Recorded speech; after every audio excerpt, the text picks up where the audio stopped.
Good morning, class. Today we will be talking about mental health and its awareness. As you all know that mental health awareness is highly important, and today we're going to discuss what to do, facts, and how to help someone who is in a mental health crisis. First, let's discuss the importance of mental health, and who here knows something about mental health, and it can be anything. As long as it's true or a question, but that's it. Who can name off a few different types of mental health disorders, syndromes or diseases? Anxiety disorders, including panic disorder, obsessive-compulsive disorder, and phobias. Depression, bipolar disorder, and other mood disorders are just a few to name. Exactly. Jessica, what do you know about mental health or suicide prevention? I know that mental health consists of emotional, psychological, and social well-being. Yes, that's correct, Jessica. But did you all know that it also consists of the way it affects how we think, feel, and act? It also helps determine how we handle stress, relate to others, and make healthy choices. My friend is going to come in and tell you his story of the time he tried to commit suicide. Okay, class, this is Scott, and he is going to tell you all his story, and I need you all to not interrupt him as he speaks, and if you have a question you need to raise your hand. Okay, thanks, Mr. Hernandez. Good morning. Today I'm going to tell you what happened to me a few years ago, where my depression got extremely bad 3 years ago to the point of trying to take my own life. The day I woke up and I received a phone call from the hospital saying that my mom has passed away. It was the hardest day of my life, and I want you all to know that no matter what happens in your life or anything, if someone you know and love leaves this world unexpectedly, I want you to know that yes, your loved ones passed, but they're in a better and safer place in heaven watching over you. Yes, Gordon, what's up? I know a loved one who passed away are in a better place, but it still doesn't sit well with me because in my mind the only place that I feel is the best place is acting with me, Mr. Scott, because I lost my baby sister a few years ago from childhood cancer. I'm so sorry for your loss. Gordon, I hope you understand that it's not your fault that your sister passed away and there's nothing you could have done to prevent this. What are some ways that you cope and manage your depression? Because class, we're going to talk about ways that you can cope, but only in positive ways.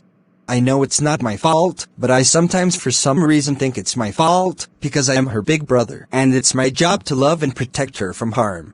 Oh, anger, then sometimes in life we all go through something traumatic and life-changing, but I know you felt like it was your responsibility to protect her, but sometimes you will come across something that you as well as everyone else unfortunately aren't able to control. Okay, class, who can name off some positive coping skills to help with depression and anxiety? I don't personally do anything to help me, but my older brother likes to go outside and play basketball and listen to his music. That's good. Let's go over some ways that we all can do to help with coping. Mr. Scott, I love to write in a journal, but at the start of my treatment I first used to go and see a psychologist, because I had a hard time coping after the accident that occurred to my entire family one night. Lizzie, is it okay if you tell us what happened that night, so we can have a better understanding of the way you cope with journaling?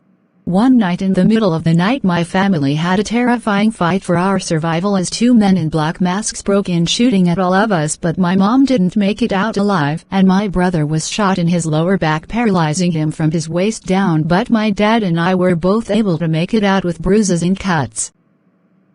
Mr. Scott, I hate depression, because it's like no matter what I do, it's like the sad feelings never go away. I understand, and I know you want the negative thoughts to stay away, but unfortunately it's not possible to do, and we all feel like this all the time. But if you ever need to talk to someone, who do you feel comfortable talking with? I talk to my father, but I don't want to add more stress on top of the other problems we're dealing with. Oh, I am sorry. Gordon, I feel your pain. After losing my mom and almost losing my brother from the burglary our family was forced to encounter one night. What happened? We got into a really bad car accident, and I don't want to get into any further details on the accident. Okay, everyone, let's discuss what depression is. Depression is a common and serious medical illness that negatively affects how you feel, the way you think, and how you act. It can lead to a variety of emotional and physical problems, and can decrease your ability to function at work and at home. Fourth symptom of depression is feeling worthless. When someone feels worthless, they may feel that they have nothing to offer the world, and this can make them feel that everything is wrong, and that there's nothing good in their lives. Feeling worthless can be associated with feeling guilt, and as you feel like you're a problem, and you rather just disappear from everything. Feeling worthless means someone feels like they lost hope and rather just give up on life.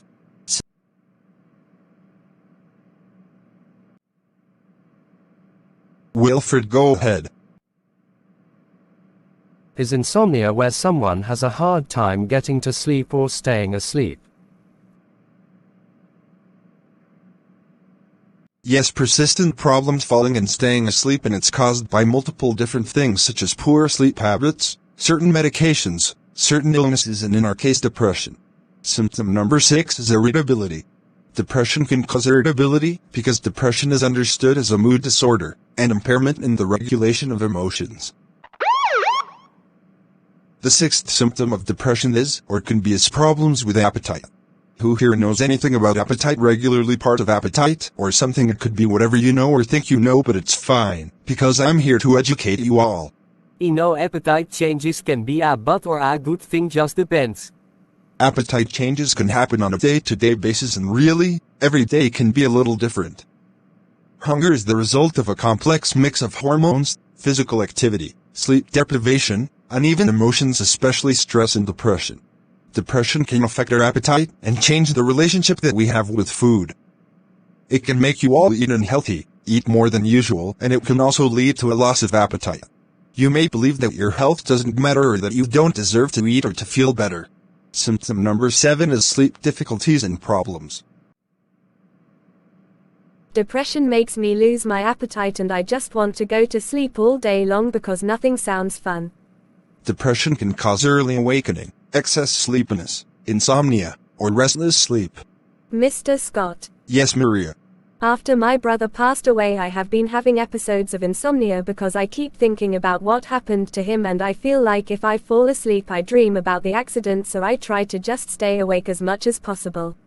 I see, but Maria, I understand how you feel and the way you are feeling, but you need to get plenty of rest. Have you talked to a psychologist and figure out what you can try to get sleep? Because the lack of sleep will escalate your depression, and lack of sleep will cause you to forget easily, lose concentration. Lack of sleep can cause increased risk of hypertension, diabetes, obesity, depression, heart attack, and strokes, decreased brain function, memory loss, weakened immune system, lower fertility rates, and psychiatric disorders. Okay, class.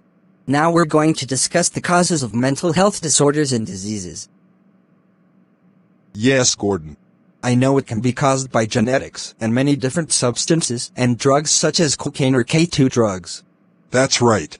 Mental health is caused by numerous of different things such as genetics, drugs, hormones, poor eating habits, stress, traumatic events, brain chemistry imbalance, birth defects. More than 50 million Americans struggle with mental illness. Also, 1 in 5 young people between the ages of 13 and 18 has or will develop a mental illness in their lifetime. When our mental health is good, we are better able to cope with the difficult times in our lives. Good mental health promotes better relationships with the people in our lives as well. Good mental health enables us to work more productively and reach our full potential. Stress causes physical changes in the body. It causes muscles to tense and heart rate and breathing rate to increase. Just understand that whatever you have to go through, it can make you feel hopeless or even hopeful, but regardless the situation is, there will always be a day that's different from another, because every day is a new day and you're never alone even if you think that you are. Things can always get better in the long run, so stay positive and hopeful and you'll be alright. I had a good time coming here to help you all with mental health awareness and suicide prevention and support. Thank you, Mr. Hernandez, for this opportunity to come out to spread love, support, and awareness. Yep, but thanks for taking the time to help these amazing girls and boys. It was my pleasure. Alright, I hope you all have a good rest of your day. Alright class, I hope you enjoyed class today and I will see you all in class tomorrow.